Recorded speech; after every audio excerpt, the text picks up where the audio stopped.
Strange Candy by Robert McCammon. Now this, I said, is a piece of strange candy. Yeah, I've seen it, Carol answered. Ginny saw it too, and she said no way she was eating it. She put it right back in there, said you could have it. Carol smiled faintly, saying, "If you dare." A faint smile was about all she could muster this Halloween. It had been a tough year. I replied, looking more closely at what I'd just taken from the bottom of the bag of treats. It was a small hand, 5-fingered and ghostly white. It sparkled as if covered with small grains of sugar, but instead of being grainy, it felt very smooth. Weird, I said. Do we know where we got this from? A haunted house, maybe? No idea. Carol cuddled up next to me on the sofa.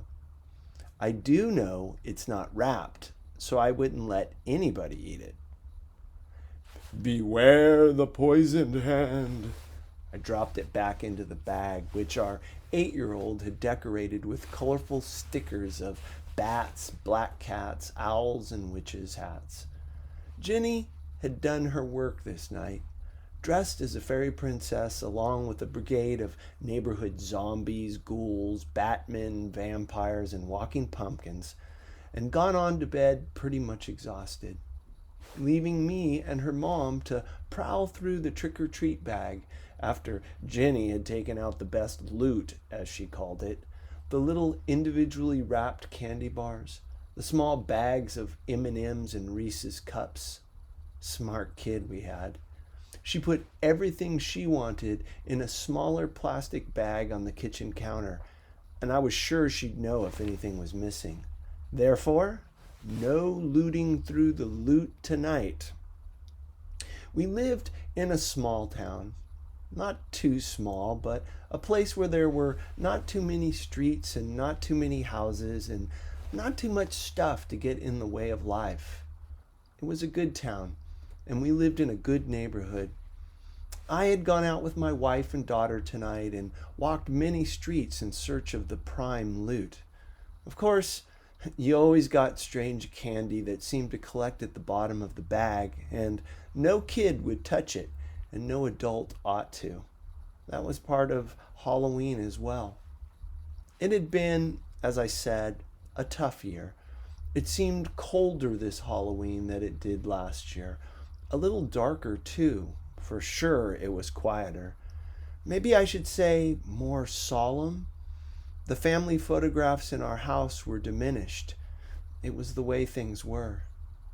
Carol and I talked about our day tomorrow, a Saturday.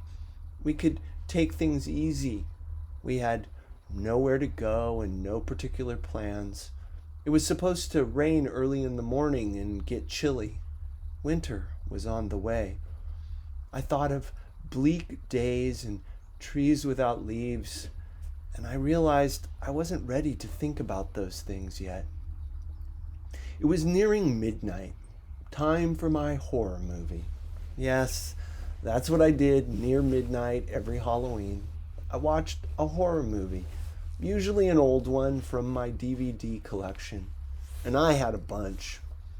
Carol was tired, and she wasn't a big fan of horror movies anyway, so I kissed her and said goodnight, and when she went upstairs, I looked through my collection for the flick I had in mind. There it was, The Haunting. The first version, 1963, in glorious and spooky black and white. I'd seen it before, several times. Last year I'd watched it. It was familiar.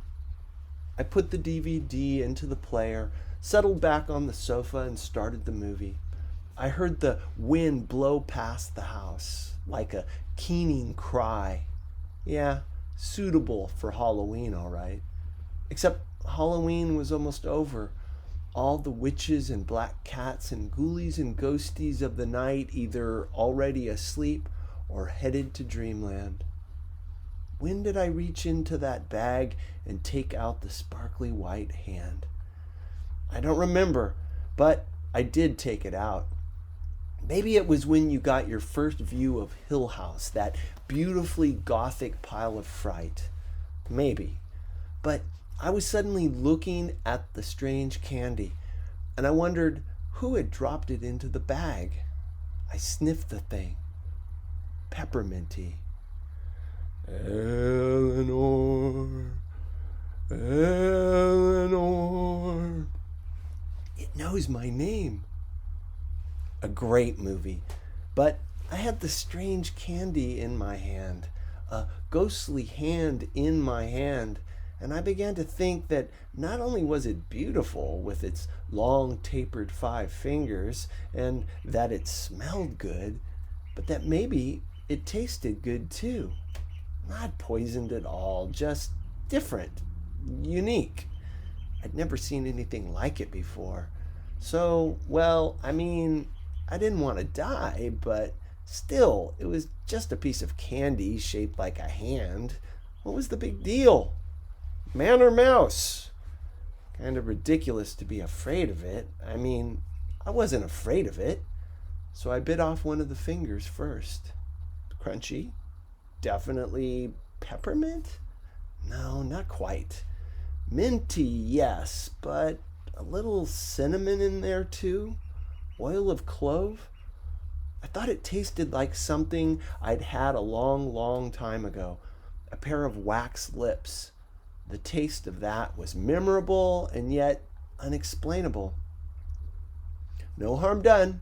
I ate the whole thing. Crunchy, crunchy. Now back to the drama and the black and white fright and the suffering spirit in Hill House who walks alone. It was nearing midnight, as I said. Midnight almost. A few ticks of the clock away, and then Halloween would really be gone. Only I was no longer in my living room watching a movie on the big screen. No, not there. Had it happened when I blinked my eyes? Had it happened when I looked away from the screen to check the clock? Had it happened sometime between the beats of my heart? No longer in my living room. I was standing up in another room. Was there in this room the faintest odor of gun smoke? It was a small room, like a hotel room. Dark, sad. The windows had their blinds pulled down and closed tightly, like old wounds stitched up but not quite healed. The windows looked like they had not let light and life into this room for a long time. And sitting in a chair before the darkened windows and the closed blinds was a man, about middle-aged, with gray hair. A lock of hair hung over his forehead. He glanced at me, incuriously, and then away again. His face remained in shadow. He spoke. "Tell Maggie that she is not responsible," he said. "Tell her I loved her, but that I was weak. I could say it was the gambling. I could say it was a lot of things, but it was really only me. She tried to be strong for both of us, and that was a blessing I failed to see. Tell her that, will you? Tell her she is not to blame for what I did. That was my choice. She is Margaret Ballard at 309 2nd Avenue South. Will you tell her?" "Yes," I said, or I think I said, "Margaret Ballard, 309 2nd Avenue South. Yes, I will." And suddenly the man in the chair in the room and the windows were no longer there. Suddenly I was standing in the middle of a curving road with woods on either side. The wind moved around me. The wind pushed me forward in the dark. And standing there on the side of the road were 2 figures, a young boy and young girl, maybe 16 or 17. They were holding hands, and they were smiling, because it was obvious they were very much in love. "Hey," said the boy, who had curly dark hair and the fiery look of someone who enjoyed being a rebel. He looked like he could bite the wind in two and ride on a shooting star. The girl hugged close to him, and he pulled her even closer until they were nearly one. "Tell my dad and mom we're okay," he said. "It was over real quick. I was dumb, took that curve way too fast, but we wanted to get away so bad, so awful bad.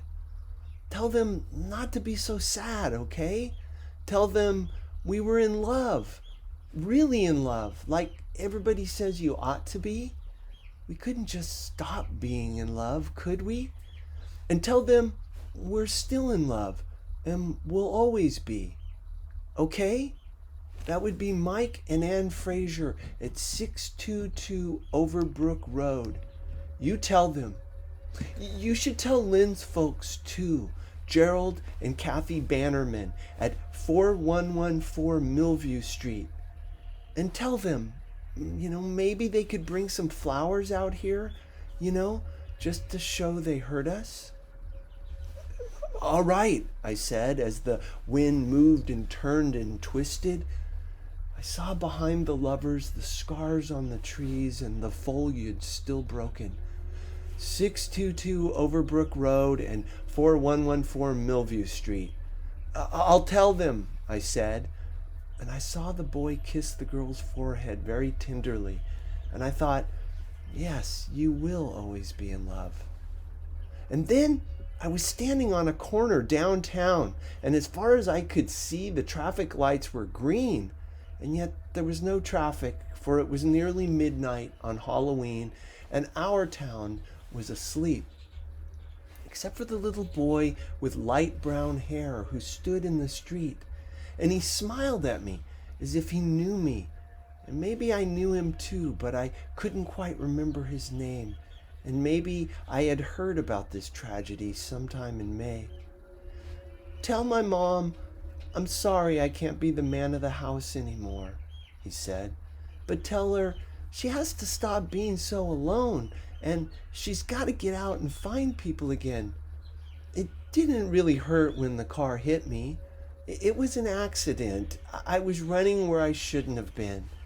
But tell Mom I want her not to give up and not to want to follow me. Tell her I said I always wanted to fly in a plane, but I never got to. But when it happened, it kind of felt like flying. Tell her I love her. And I said, go live your life like you should. And to go start playing bingo again. Maybe she'll win another jackpot. She's Mary Waldron at 744 Clark Street. You'll have to knock real hard because she stays in the back." "I will," I told him. 744 Clark Street. Yes, I said. Just that fast, the scene changed. I was standing in Midpoint Park with all the lamps aglow, and an old man with white hair was sitting on a bench. He was wearing a dark suit and a white shirt with a thin black tie. He looked very comfortable, his legs splayed out before him. Well, well, he said, and he sighed. The passage of time. Oh, mercy me, what a life. He glanced at me and smiled. I had me one, he confided. Now you go tell Teddy that his grandpa Nicholas will never forget him. Not a chance of it. He's such a young boy. He doesn't understand. And John and Amy have tried to make him understand, but he just can't. You go tell Teddy that his grandpa Nicholas wants him to grow up and throw that football a country mile. The football I bought him. He'll know. Tell him I'm happy, that I miss him and I'll never ever forget him. And things are as they should be.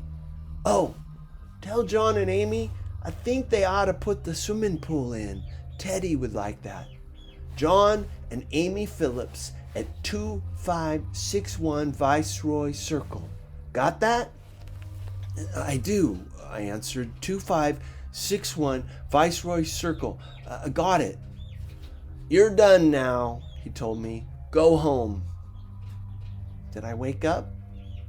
Did I come to? Did I return home from a far distance? I don't know.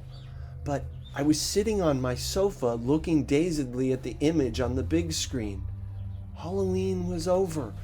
It was maybe 7 ticks past midnight.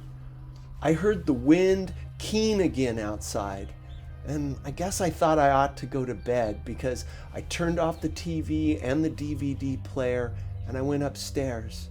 And on my way up, I was thinking about this weird dream I must have had, and I remembered vividly all the addresses I was given and what to say and to whom. And weird, very weird, was the fact that I could still taste the strange candy in my mouth, and I thought I had met one spirit for every finger of the ghostly hand. I checked in on Jenny. She was sleeping soundly, even as rain began to tap at the windows.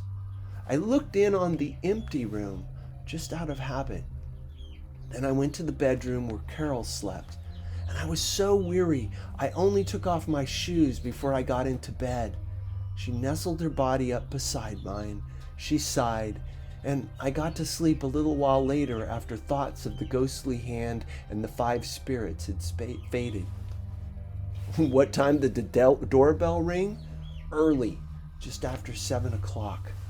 I got up, and Carol sat up groggily and said, "Who can that be?" "I don't know," I said as I staggered out when the doorbell rang again. "But whoever it is better have a real good reason." At the door was a slim man in his 30s with reddish blonde hair and a determined expression. It was raining lightly, and he was wearing a dark green jacket that made the water stand out in beads on its fabric. His glasses were flecked with rain. I opened the door, a little bit angrily, I guess, and I asked, "What is it?" Chris Parker?" "Yes, can I help you?" I was aware of Carol coming up behind me, yawning and rubbing her eyes. A great way to start a lazy Saturday for sure. "Mr. Parker," said the man, "she says she's doing just fine.